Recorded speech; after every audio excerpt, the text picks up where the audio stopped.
Alright, hey everybody, my name is Aaron, and I am the Weekend Modder, and this is the much requested, in fact the most requested video I have ever received via comments. RGH3, it's going to be the first in a series of at least 3 RGH3 videos that I do, and today we're going to cover the RGH3 on the Xbox 360 Trinity motherboard.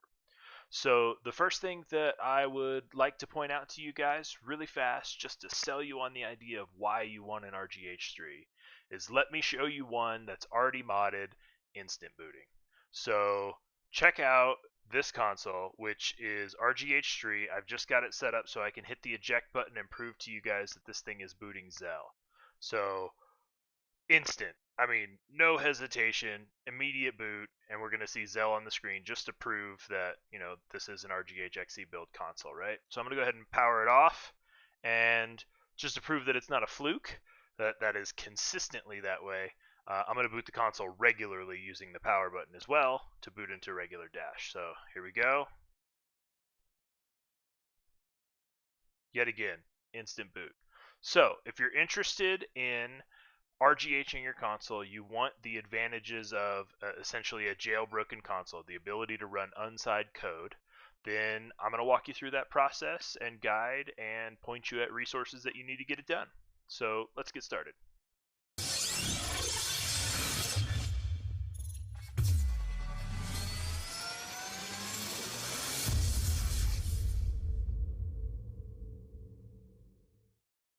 Alright, so the first place that I'm going to refer you to where all of this is documented and referenced is my website, which you can hit the main weekendmodder.com site, and then under guides, go down to the RGH3 Trinity Guide.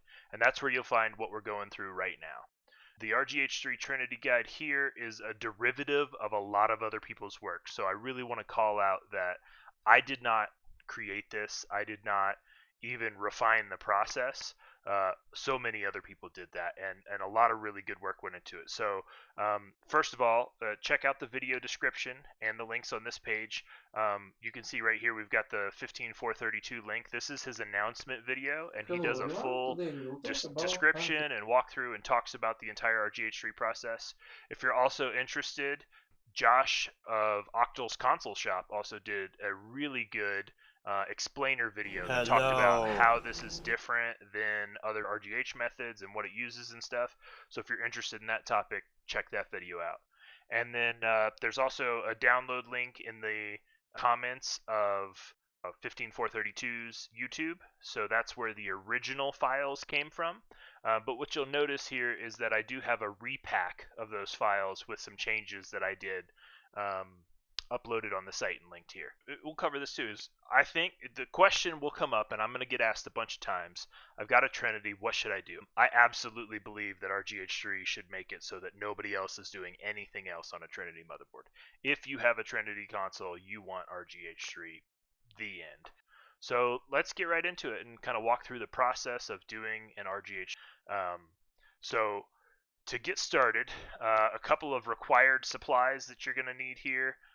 Is a way to read and write the NAND, a way to interact with the console, right? So you're going to need a NANDX, a JR programmer, any number of programmers really, right? Just a way to read and write the NAND of the console. You need a 3000 ohm resistor, and you can buy like a through-hole resistor on eBay. They're just standard 3K ohm resistors.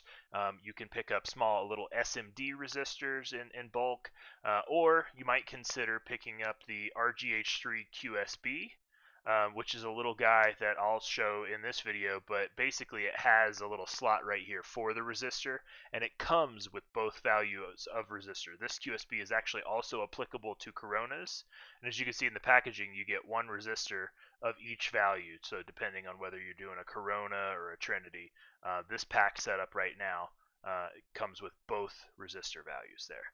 So you're also going to need some bits of wire.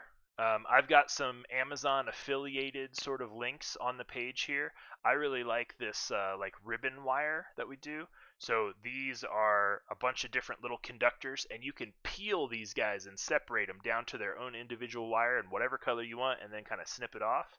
I think that's super handy, and it's real cheap. Stranded core, about 28 or 30 gauge wire is what you're going for there. And then you definitely are going to need to be able to open your console, right? So you're going to need some T6 and T8 screwdrivers.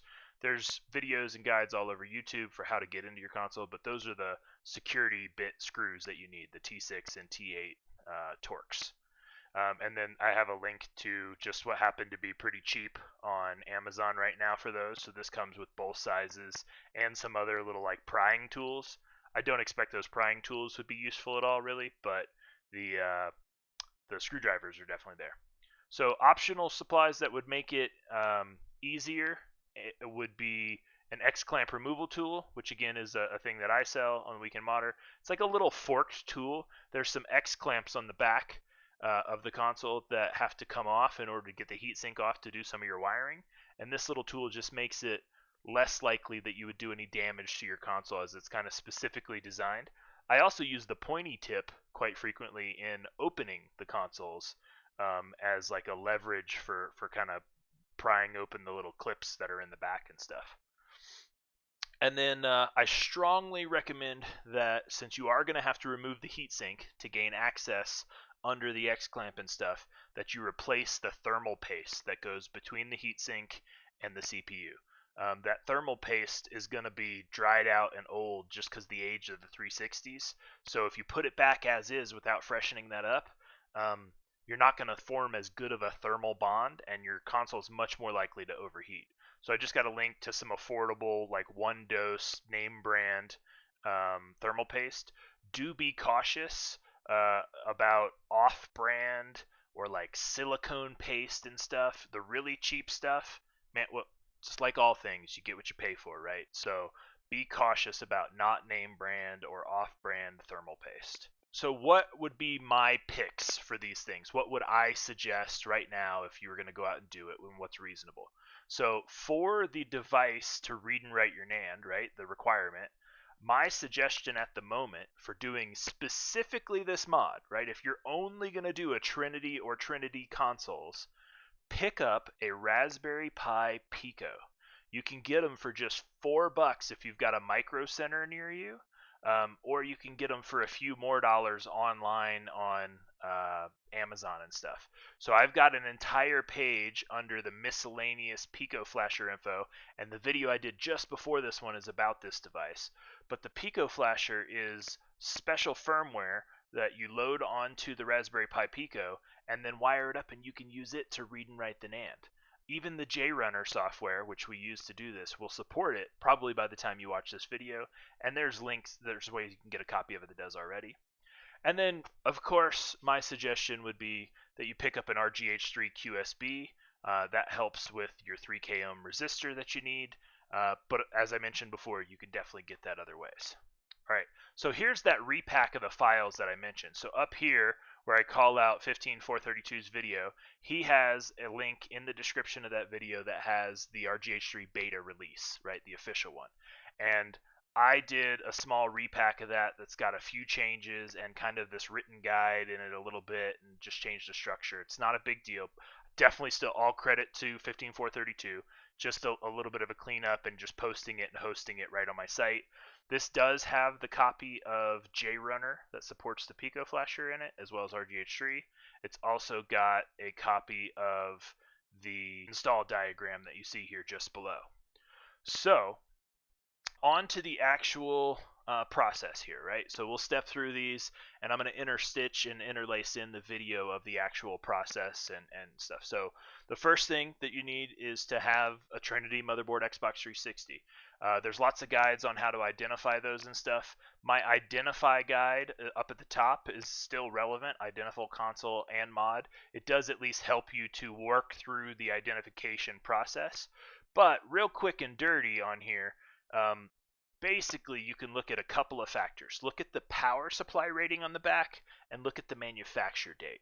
If the power supply rating says 10.83 versus 9.6, and if the manufacture date is sometime before July of 2011, then you can bank on it, you have a Trinity. If either of those things are not true, if it's manufactured after August of 2011, right, the next month, or if it says a power rating of 9.6 amps instead of 10.83, it's very possible that you have not a Trinity and you don't want to follow this guide. So that's how you verify you're working on the right console. So step 2, right? Open up the console, break it all the way down. I mentioned the X-clamp tool might help make it easier. I use a kind of a metal spudger as well to pull it off, but there's lots of guides. You can do a YouTube search, how to remove the case from Xbox 360 S series. I'm not going to recover that in this video. So once you have the Xbox broken down, very much like what you see, this guy is, right? Like just exposed down to where you can access the motherboard. You're going to need to solder in the wires so that you can do the NAND read writing. And so back on our page, right, we've got the wiring diagram laid out. These are the connections on the motherboard that need to get made in order for you to read and write to the NAND of the console. Another quick tip is you do need to supply standby power to the console as you're reading it. So basically what that means is once you have the programmer wired in, you plug in the console, but do not power it on. Just have it connected to power, standby power, in order to provide power to the NAND. And then you plug in your read-write device and perform your read or write with that standby power in place. So follow the guides here. I've got a couple of links to devices that you can purchase. Some of them are cheap on eBay. You can get a JR programmer from me. You can get a Pico off of Amazon if you can't get one locally at your micro center. The wiring color coding here is pretty universal. Almost everybody follows this guide, but even if they don't, they're going to use the same points. So these are really easy install, right? What I'm going to do is use these little Dupont cables. So if you're looking for these Dupont cables or just the standard little like pin connectors, you can get them in female to female, male to male, or then female to male like these are. So these are pretty ideal for our circumstance because I can solder this in onto the console and we can connect this in and disconnect it from the Pico as necessary. So we know we're going to use these few bottom pins down here. So what I'm actually going to do is work first on the console. So I've got the console broken down and I've got the pin headers, ran a scratch pin over them, and so what I'm going to do is just solder in each of these, get those all connected up, and then we'll connect the correct ones onto the Pico. So here we go.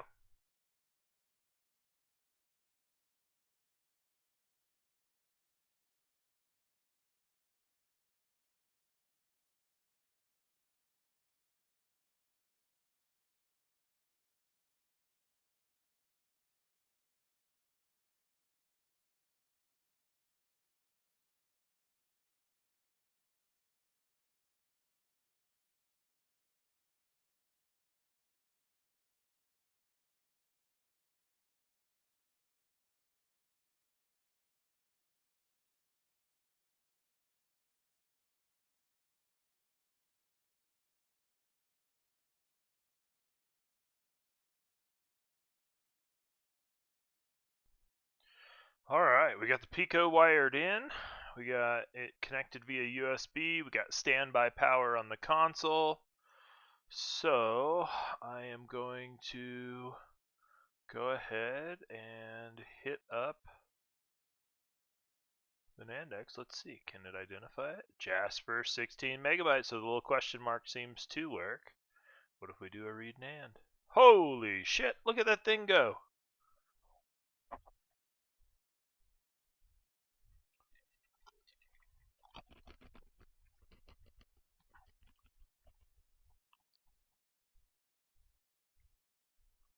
So now you've got your NAND wired in, your NAND read-write device wired in, and you need to dump or take copies of the NAND twice. And the reason you do that is just to do a checksum comparison and make sure that you got good copies. Once we overwrite that, we never have the opportunity to go back and get that original NAND back. So it's really important that you take the time to grab those two copies, ensure they're the same, save them off somewhere safe, put them on a USB disk, move them to a special folder, whatever. Make sure you save those. Now, once you have the original copies of the NAND backed up, we can move on to really the 2-wire installation. Steps 5 and 6 here are just doing what the install diagram above says. And now, I don't want to underplay perhaps the difficulty of this CPU PLL bypass point. And if we look at that up here, what you can see is a really zoomed in image, right? And this little bitty sliver of silver in this dot is the guy that we're hooking up to. So I've got some really detailed video instructions on scraping this trace and getting connected to it that I'm going to share with you here. But it's not a super easy point to do. For a novice, for a first-time solderer, it would be extremely easy to damage your console there. So review multiple videos, watch some people do it, take your time. All of that advice applies. So what we have is this little QSB to help you better identify and make connection with that point. So what you can see kind of upside down here is that C5R3. And if you look just off the tip of that guy at the base under the 3 is that little via here, right? So just between the bottom of the R and the 3, you can see kind of about half of the circle of that tiny little via hanging out there. That's the guy we're going after. Now, just like everything else, it has a little coating on it by default. So what you need to do is use a fiberglass scratch pen lightly on the area, or you can get away with sometimes like an X-Acto knife or really sharp, very thin blade, because we want to expose some traces. There you go, that's a great shot of it. We want to expose some traces around that guy, some copper, so that when we put our iron there and we go to solder this thing in, we make connection. Now down here, the post point can definitely stand more misalignment than this guy can. So my perspective is go ahead and scrape that point, get the copper exposed, get it lined up like I have it right here, then probably come down here and tack this guy in, maybe even tack that in before you move on to the really delicate point there. But you do want to prepare the point first by scraping it and exposing some trace. So that's what I'm going to try to do here. So you get these tweezers that are crazy pointy. I'm going to see if I can.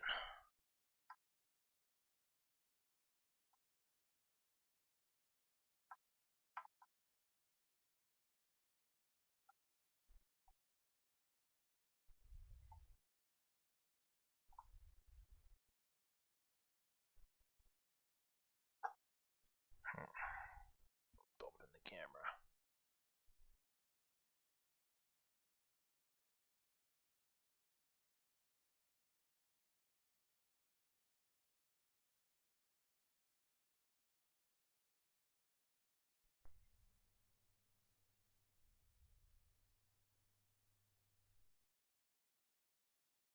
There we go. Is that pretty visible to you guys? Man, let's see. Definitely has a shinier look in person here. Oh, there you go. Yeah, there we go. So check that out. So you can see now the trace actually has some copper exposed to it. You can tell by how shiny it is compared to the stuff around it. Let me see if I can't get a tiny bit more.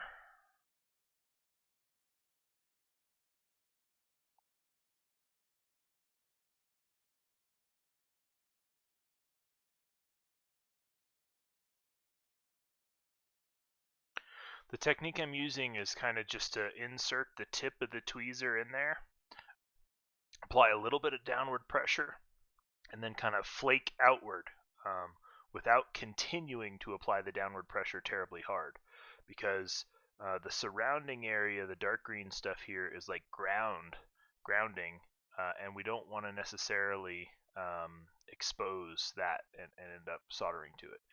So I think I'm going to call that pretty good. You can see how much shinier that one trace is than the area around it. So yeah, I think that's actually pretty decent. So let's go ahead and install our QSB. So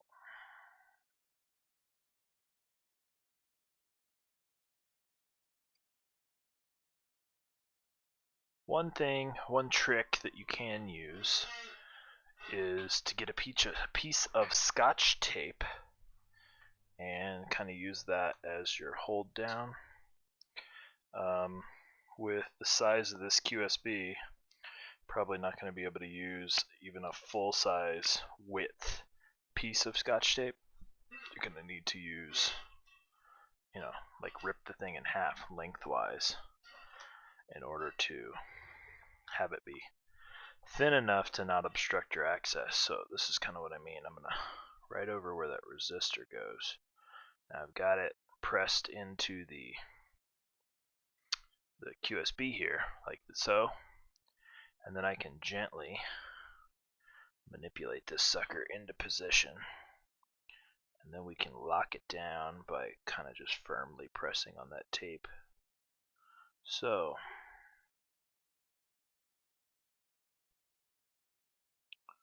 let's see, that looks pretty good, but I want to bump it a little further on there. Yeah, there we go. Let's see.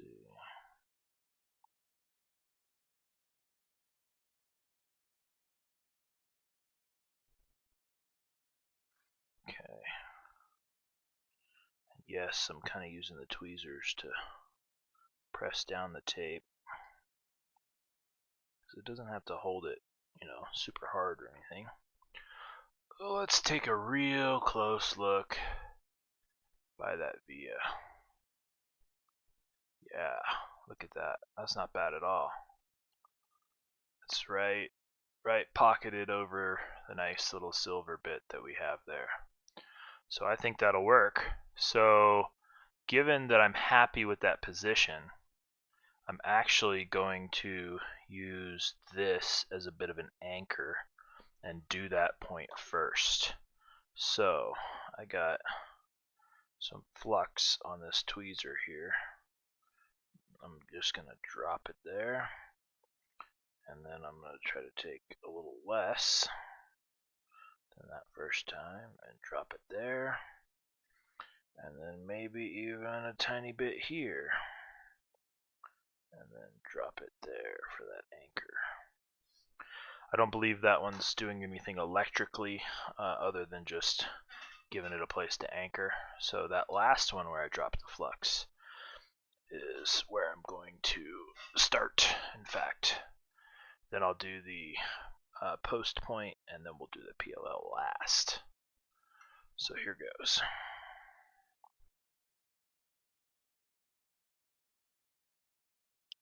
Melt our flux a little bit. Iron's still warming up. Even those little quantities were pretty much a lot. See, I saw it move a little bit there, so I'm pausing. I'm going to melt this flux down just to make sure. Can I still see it? Yeah, we still look good. Alright. Get my... There we go. Nice little anchor. That should keep us from moving so much.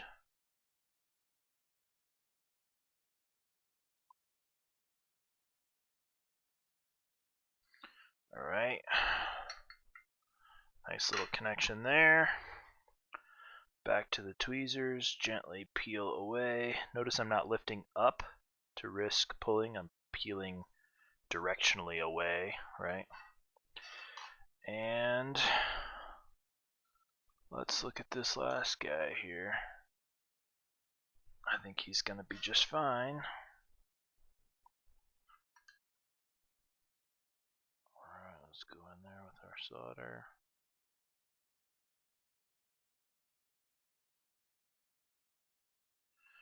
And that's all there is, ladies and gentlemen. Alright, I got me a cotton pad, put a little bit of rubbing alcohol on it, and I'm just gonna sweep downward gently. Get the rest of this little flex paste out, hopefully. Just kind of clean everything up. Goes to show you, don't be intimidated.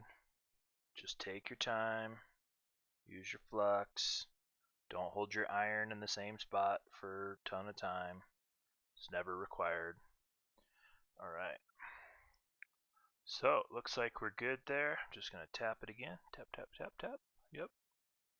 We're good. So, the last step here is that R1 spot, right? This is actually a spot for a resistor, a safety resistor. The kit, if you buy it from me, comes with both values of resistors. And let me grab another one here. On the QSB here, it actually tells us what we want. We want a 3K ohm for Trinity. We want a 1K ohm for Corona. That's the back side of this guy right here, uninstalled. So we need a 3K ohm one. In the package with the QSB, RGH3 QSB, will be a slice or a little cutoff of a reel. So this is the whole reel that's got all the resistors on it. And you'll be able to see here in a minute the value that's written on there is like 302. And that's the 3K resistor. And yeah, so I'm just pulling one of those out now.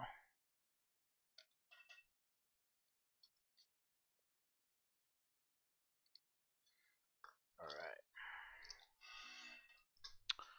So this is what we need, peoples. This little guy needs to go. Oh.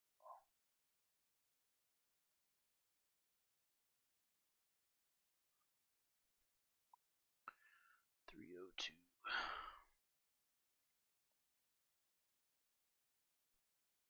Right there. Oh.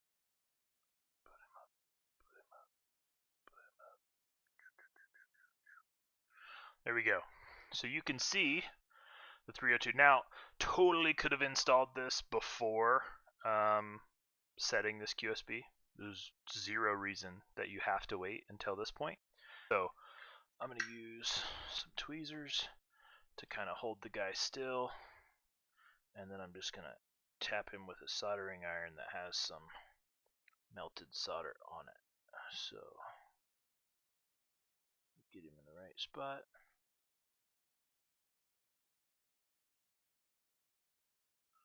There we go. Oop. I moved my arm. Moved my iron before it was cool. There we go. Just hold him down there. So that little blob of solder is not a problem. We'll clean it up once we get the other side tacked down. So I'm just gonna boop it. And then I got rosin core flux there, so that's why it cleans it up nice. So it's it's anti-diagonal, or whatever the hell that word means. But it's installed on there. That's the whole point. So now we have our post and our PLL exposed. And we can reinstall the heatsink and run these to the corresponding RGH3 points. And we're going to have an RGH3 console here in just a few minutes. Alright, so that you have a reference point, I've rotated the board, as you can see, right? The orientation of the QSB here is different. I'm doing that so I can draw your eye over to where the post connection gets made. So the post that we connected, right, it was actually this guy, and it's just exposed via this pad here, and that gets connected to R3, R19. And R3, R19, if you follow up, is right up here. So I'm going to insert this to my post. So I'm just going to melt that blob of solder. Got a wire connected there. I'm going to swing it over to the R3, R19 area where I'm going. I'll give it a little extra length and snip her off. And then I'm going to very carefully, professionally strip the end. Got my little bit of copper exposed. Now I'm going to tin that, which just means I'm going to soak the water in some solder, right? the wire. I'm going to soak the wire in solder so that it will keep the strands from separating and be ready to go on the board. So that's what I got now, ready to go. I'll slide this guy down. Alright, and remember, we're going after the second dot above where the silk screen actually says R3, R19. I'll have a reference image for that, no worries. One thing you can do again is run over the point with the fiberglass scratch pin. So I'm going to do that. Just kind of clean it up, take any corrosion, take the top layer coating off, kind of right there. And flux is your friend. Use flux. Flux, flux, flux. Go on the board. Flux. Doesn't want to come off unless you use a bunch. There we go. Alright, let me center this in the camera view. See if we can get this going. Alright. So that is the one I'm going for. It's nice and growed a little bit for me. And so now, and this is another trick, use your tweezers. Put a little bend in your wire, get it angled down. Grab your tweezers up a little further, and then you can use them to precisely manipulate. So we get a nice little connection there. So the wire is actually a little further off the board and kind of stiff right there. So I'm just pushing it down while it's kind of reheating the solder. So now the thing's down on the board there. So that's it. That's the connection we wanted to make. So now we'll just clean up that flex paste a little bit. And that is the post point. The PLL point actually just goes over to the DB2G3 point, and that's actually on the front side of the board. You might remember it from the muffin technique. You use that point. I think JTAG kind of did that too. So if you flip over the board here, let's see, can I get it in here in the shot? Yeah. And then we got, excuse me, we got DB2G3 right here, right? So this guy. So this needs to run over there, pop through the south bridge wire, and then, or pop through the south bridge hole, and then come out and go over to the PLL point on that QSB. Alright, so to connect the PLL point to the DB2G3, I'm going to use this wrapping wire. I'll link to it, to the Amazon link of it. It's a single core, right? So inside there, it's not stranded. So it's a really thin, nice wire that just stays out of your way. And I've found it sufficient for Xbox 360 modding for sure. So, once again, following my own advice, flex is your friend. I'm going to throw down some flux there on the point. Ooh, and it helps if you guys can see what's going on, right? So I just threw that flux down and just going to hit that. Okay, so now that we get the pad tinned, I'm just going to strip off a little bit of the coating here. Got some wire exposed, and you can see how it kind of holds its shape a little bit there too. I think that's why this gets called wrapping wire, because it was like, for wrapping around things, doing windings or whatever. Yeah, so that doesn't have very much of a solder ball to it. I kind of wish it would. That's one of the things, because it's not a stranded wire. It doesn't really have any wicking properties like stranded wire does, where it'll kind of soak up with solder. So you can see there that that's actually connected pretty solidly. Okay, so the wire's, tacked down there, and then all I'm going to do is route this end through one of the holes by the south bridge here. Get that in there. Push that through. Pull it through to the other side.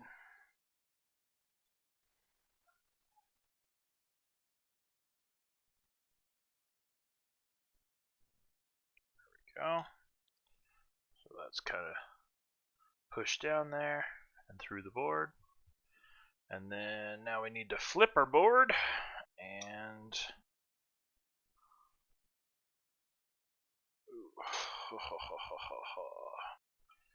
alright.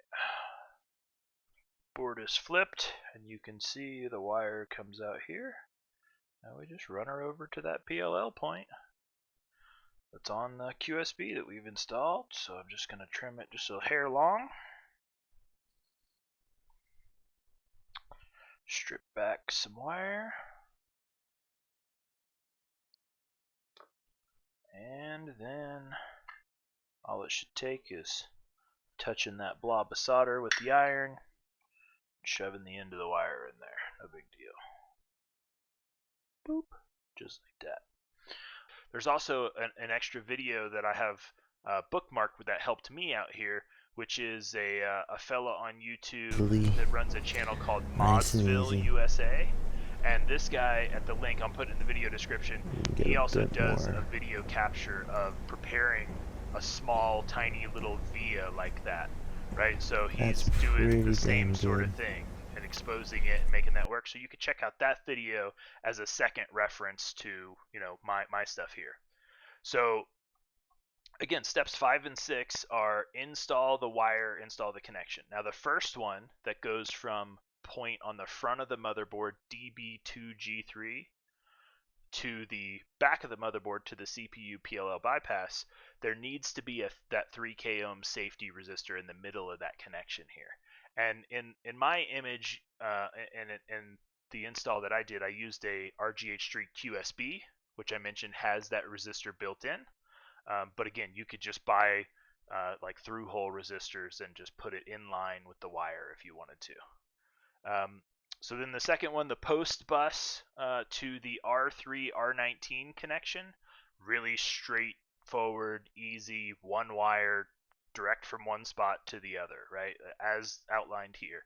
So in this image, you can see this is the RGH3 QSB. It's making the connection to the post point, and then it exposes that post point here. So in the install that I did and the images that I took, I ran a wire from right here to that point. You could run the wire directly from the post point over to that guy. And that's what I'm trying to express to you with the two different dotted lines. You can either direct wire or wire it from the QSB. And again, there is no safety resistor necessary on that second wire between post and R3 R19. All right. So if you've gotten this far, you have successfully dumped your NAND. You've got 2 safe copies of it. You've got your wiring completed for the RGH3.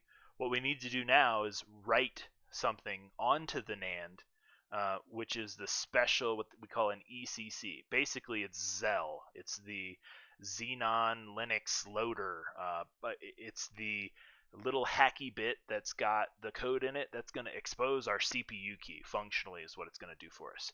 So what you do is you want to write to the NAND of the console this ECC file. As of right this second today, I'm not sure about current JRunner version's ability to generate this ECC file. So if you grab either the 15.432 official release or the Weekend Modder repack of the RGH3 beta stuff, it has in it the RGH3 Trinity.bin file. That is the ECC file. So in JRunner, you can load that up as source and just say write NAND and write that to your NAND's your console's NAND. That is putting the Xel stuff on board so that it can boot up. So it's a precompiled ECC file that we can write to the console in order to boot and get our CPU key. So we're going to put standby power to the console and load up that as our source in JRunner and flash it to the console. So I'm going to go into the RGH3 file. I'm going to go into the Trinity folder. I'm going to grab that RGH Trinity.bin. So that's loaded in my source file. And then I am applying standby power to my console. and I'm going to hook up my NAND read-write device. Now I happen to be using the Pico flasher. That's a Raspberry Pi Pico that's had a special firmware loaded to it that you can use to read and write the NAND of your console. That Pico is literally a $4 board that you can get all over the place. I got a separate video on my channel on that. I'll throw up a card for it so you can check out the Pico flasher if you're interested in that. However, if you were using a NANDEX, JR programmer, X flasher, this part would be exactly the same, right? The whole goal is we got to write this RGH3 Trinity file to the console. So with my Pico flasher hooked up, my standby power applied, my thing done, I'm actually just going to say write NAND, right? So I'm writing that bin file to the NAND of this console. It only just takes a few seconds and we're done, we're completed. So now I'm going to remove the standby power. I'm going to disconnect the Pico flasher. So now what I need is HDMI and power connected up to the console, and the expectation is when we boot this sucker, we should get its CPU key. The glitch is happening at that point, whatever, right? So I've got my programmer disconnected, I've got my power on, and I've got it hooked up to a monitor via HDMI. So I'm going to use the remote here and turn it on. And if all goes well, look at that. Nice, super duper fast, like instant boot. And we should have Zell up here. Look at that, Zell on screen. So as this loads up here, it should give me the CPU key down towards the bottom. If you got a network cable, it's cool. You can plug that in and you can actually pull the CPU key across the network by hitting the IP of the device that it gets. So I don't have that hooked up right now, so I'm just going to let it print out the CPU key, and I'm just going to type it in manually. So there's the CPU key, right? That 32 character string. The fact that it can't decrypt the DVD thing, that's totally normal. It's not a big deal at all. And so we're going to now power the thing back off and pop back into JRunner, where we need to plug in, well, let's pop back into JRunner. Okay, so now we got our CPU key in there, right? We've got our NAND uploaded, and we're going to go ahead and select glitch 2. Oh, cool. He's got RGH3 options already built into this version of JRunner. Let's see if that works. Create XE build image.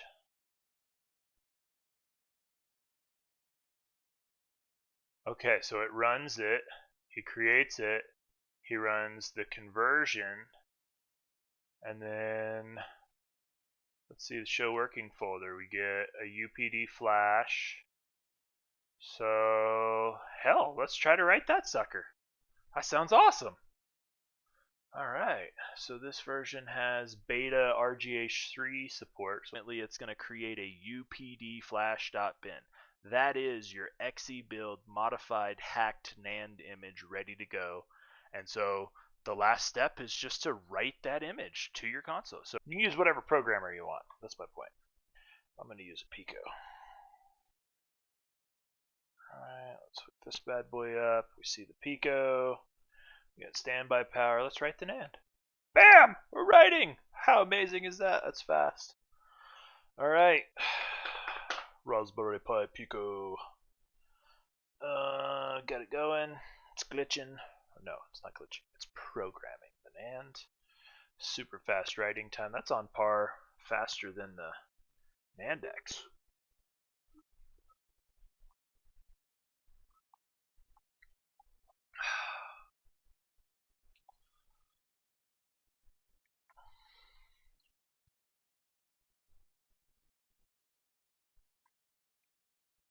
Pico flasher. Now again, remember you could always do this with a NANDEX JR programmer, Matrix flasher, whatever you want. Definitely no requirement to use the Raspberry Pi Pico for this. I just like it because it's cheap and it's fast and it seems to be good. Alright, so successful write. I'm going to disconnect my Pico. We've entered the key. We've built our image. Now we just write that final image back to the console, and now you're at exactly the same state I am here. So that's what has been done to this console. It is RGH up and running, ready to go. We hit the eject button. We get Zell within just a few seconds here. I put my hand right in front of it at the wrong time. I should use my other hand. But there we go. Zell reloaded, just lickety split. And so that's it. That is the entire process. Like I said, it's a 2-wire install on top of, obviously there's some wires that you got to install for the NAND read write, but these come out. These are not left in permanently. So the only thing permanently left in is either that RGH3 QSB or the 2 wires in the resistor. Well, I guess the RGH3 QSB still has a couple wires, right, to make the connection from the pads to the points. But anyway, that is the process. That's it. That's RGH3 as I understand it for a Trinity Xbox 360 console. If you have questions or comments, throw them in the below, and I'll do my best to try to lend you a hand. And I really appreciate you watching and coming along for the ride. Thanks.